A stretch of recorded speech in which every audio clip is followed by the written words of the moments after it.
So back to Palo Alto, and we have Steve Wilkes, CTO and one of the founders of Striim. And what I'd like to do is, for the folks that are watching that aren't really familiar with your company, can you give us just a minute in terms of the background? When was it founded, and what are you trying to accomplish here? Well, Striim was founded in 2012, and four of us that previously worked together at Golden Gate Software came together to form Striim.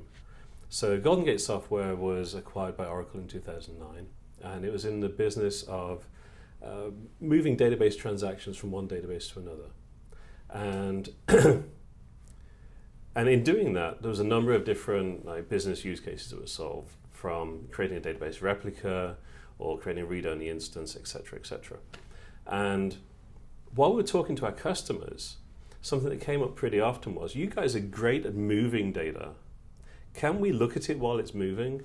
Can we make decisions on that moving data? And don't forget, this was data from databases. This was looking at a database, and enterprise applications are running against that database, and seeing every insert, update, delete as it actually happened.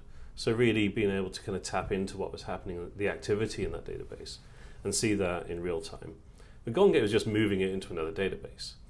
So what we thought was, if you could analyze that, then you could get real-time insight into what was happening in the enterprise. So that was kind of the genesis of the idea. And we wanted to build an end-to-end platform because we didn't want customers to have to play around with putting together lots of different bits of software to get a solution. So we wanted to go from capturing the data, processing it, analyzing it, maybe delivering it somewhere else, and then being able to visualize it and alert off it if there's any issues. So that was in 2012, and it was a fairly ambitious goal, was to build this big end-to-end platform. Fast forward, almost 4 years, and we've built that platform, and we can now source data from lots of different sources, not just change data capture from databases, but also log files, message buses, Kafka, IoT devices. Anywhere, anything that can produce data, we can get data from it. And then it goes into kind of the processing side, where you can start looking at it and analyzing that data, maybe before delivering it somewhere else or visualizing it in a dashboard. So that ambitious goal of an end-to-end platform, we've actually done it, and we're very proud of it. Okay, great. When you're talking about analyzing it as it's in motion, right? What comes to mind is the more traditional way, pre-2012, let's say, in the olden days, is you would have data in a location, you'd look at it. Now there's a lot of issues with streaming data anyway, IoT sorts of devices and sensors and things like that. But it sounds to me that you're also taking data that wouldn't normally be thought of as streaming data, and as you're moving it, that's the stream that you're creating and analyzing at the same time. Is that accurate, or am I misunderstanding where you're going with that? Yeah, absolutely. So to us, all the data is streaming, right? We're an in-memory platform. Okay. And all of the analysis you're doing against the data is in the form of queries. So you write a continuous query. It looks like a select statement, and that query allows you to process the data. So if you want to do a filter, then you use a where clause. If you want to do aggregation, then you'll do a group by. But you're going to do that over a window. We can talk about that later, not over a stream. If you want to do transformation of data, use column functions, right? So things that would be familiar to people writing against a database, you can also do that against a stream. But you have to bear in mind that these streams are kind of infinite, unbounded. And once you write the query, all the stream data is going to flow through it. It's not like a database where you write a query against a table and you get a result set back.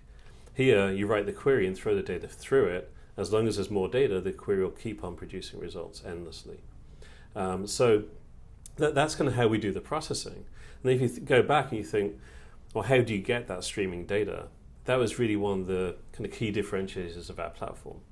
And we kind of play in the streaming analytics market. And other vendors in this space will often say, well, we can analyze it as long as it's on Kafka. Right? They're not really going back and seeing how do you get to that data in the first place. So you're right. Some data is inherently streaming. You think of Kafka and you think of a message queue. that's what most people think of as streaming data, right? You can also have a direct connection through a TCP socket and stream data through it that way. But if you think of databases, most people don't think of those as streaming. And that's really where the heritage from Golden Gate kind of helped us out. As we were already thinking of databases as a source of change events. And so that change event stream is the database activity. And so by using change data capture as part of our platform, being able to look at the change, the activity that's happening in an Oracle database or an MS SQL database, even the HP Nonstop used to be Tandem for the older people here. Even those databases, we can do change data capture. It's kind of interesting because when we first built the platform, we built something that was like a full streaming analytics platform. I mentioned we wanted to do this end-to-end, everything from collection through processing, delivery, and visualization. But as customers started using the platform, then we saw that we really had to differentiate. There were two aspects to that. One was what we call streaming integration, which is where you're collecting the data and being able to process it and move it.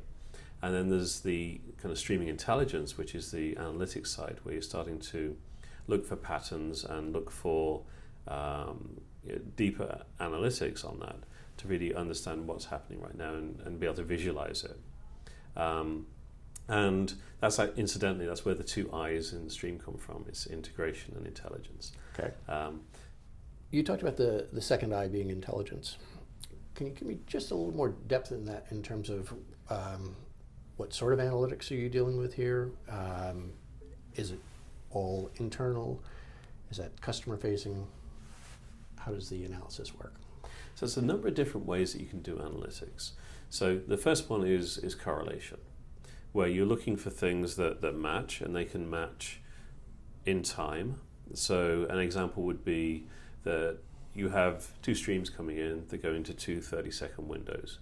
And then you can join those two together using some correlator, maybe IP address, for example, right?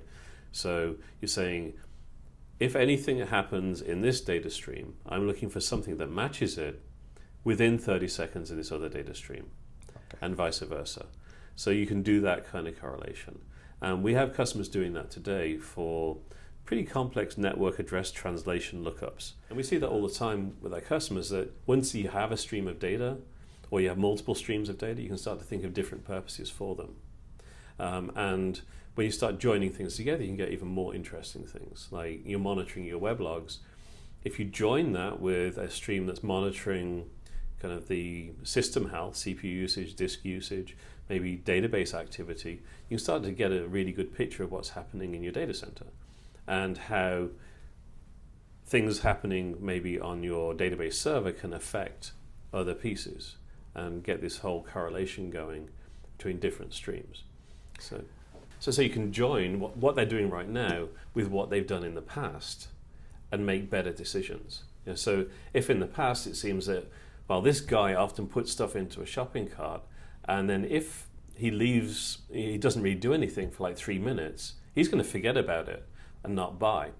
So we will use that information, and if he's on the site, he's put stuff in the cart and 2 minutes has passed, we'll remind him and tell him that if he buys it now, he'll get a 5% discount.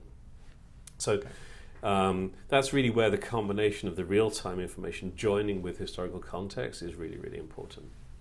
That the streaming analytics absolutely requires context, because most of the streaming data you get doesn't have sufficient context for you to work with it. You think of like the call detail records from telco.